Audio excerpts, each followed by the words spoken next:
বিশ্বকাপ প্রাক বাছায় মালদ্বীপের বিপক্ষে ঘরের মাঠে 2-1 গোলের জয় পেয়েছে বাংলাদেশ এবং শুধু তাই নয়, মালদ্বীপের বিপক্ষে 2 বছর পর ঘরের মাঠে জিতলো লাল সবুজেরা। সে বিষয়ে আমরা আরো জানবো বিস্তারিত। আমাদের সঙ্গে যুক্ত হচ্ছেন সহকর্মী সানি মৃধা। সানি, জানাবেন যে আজকের ম্যাচে মালদ্বীপের বিপক্ষে প্রথম ম্যাচে বাংলাদেশ যখন ড্র করলো, আজকের ম্যাচটা ছিল আসলে বাঁচা মরার ম্যাচ। সেই ম্যাচে বাংলাদেশ দারুণ প্রতিদ্বন্দ্বিতা করেছে। আপনি সামনাসামনি ম্যাচটি দেখেছেন, বাংলাদেশের ফুটবলারদের বডি ল্যাঙ্গুয়েজ, সেই সাথে খেলাটা আসলে কেমন উপভোগ করেছেন? আর আরেকটি অবশ্যই জানাবেন, সেটি হচ্ছে দ্বিতীয় রাউন্ডে যে বাংলাদেশ উঠলো, এই দ্বিতীয় রাউন্ডে বাংলাদেশ কটি ম্যাচ খেলবে এবং কাদের মোকাবেলা করবে, সবকিছু আমাদেরকে বিস্তারিত জানান।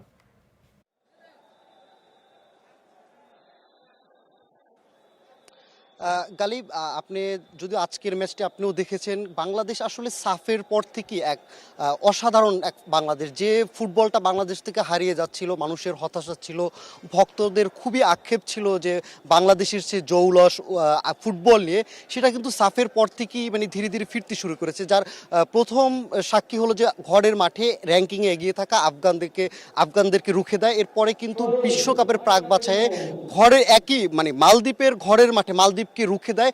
এই তাতে করে কিন্তু বেশ উজ্জীবিত বাংলাদেশের। তারপর থেকেই কিন্তু বাংলাদেশ আসলে অপ্রতিরোধ্য, যদিও কিছু নিষেধাজ্ঞার কারণে দলের গুরুত্বপূর্ণ 2-3 জন ফুটবলার ছাড়াই কিন্তু বাংলাদেশ এমন লড়াই করতে জানে। আসলে ঘরের মাঠে আজকের শুরু থেকেই বাংলাদেশ আসলে যে স্বাগতিক যে একটা দল, মানে স্বাগতিক দল হিসেবে যেভাবে খেলা উচিত ঠিক সেভাবেই বাংলাদেশ আসলে খেলেছে। আক্রমণ, তারপরে পাস, সব কিছুতে বল দখল।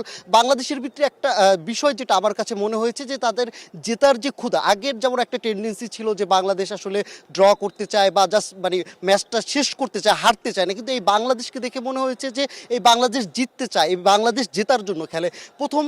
প্রথম থেকেই কিন্তু যে এই প্রথম আর্ধে যদি প্রথম আর্ধে 1-1 গোলে শেষ করেও কিন্তু দ্বিতীয় আর্ধে আবার ফিরে আসা, এবং এরপরও সব থেকে যে মানে অবাক করা বিষয় যেটি, যে বাংলাদেশ 10 জনের প্লেয়ার নিয়ে এই শক্তিশালী মালদ্বীপের সাথে আসলে শেষ পর্যন্ত লড়াই করে এবং তাদেরকে গোল দিতে না দেয়।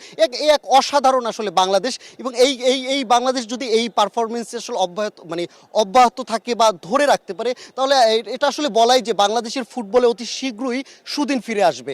একই সাথে বাংলাদেশ এখন বাংলাদেশের সামনে আরো বড় পরীক্ষা, যদিও কালকে জামাল ভুঁইয়া বলেছিল এবছরের আসলে ফাইনাল ম্যাচের মতো আসলে আজকের ম্যাচটি ছিল, সে ফাইনালটি আসলে খুব ভালোভাবে উতরে গেছে। এবং এখন যে পর্ব, সেটা হচ্ছে খুবই বড় পরীক্ষা, যে বাংলাদেশ এখন দ্বিতীয় পর্বে আসলে প্রাক বাছাইয়ের দ্বিতীয় পর্বে অস্ট্রেলিয়া, লেবানন, ফিলিস্তিনের মতো শক্তিশালী দলদের বিপক্ষে লড়বে। এবং এই আগামী মাসেই অস্ট্রেলিয়া থেকে শুরু করে অস্ট্রেলিয়ার সাথেই শুরু হবে সেই লড়াই।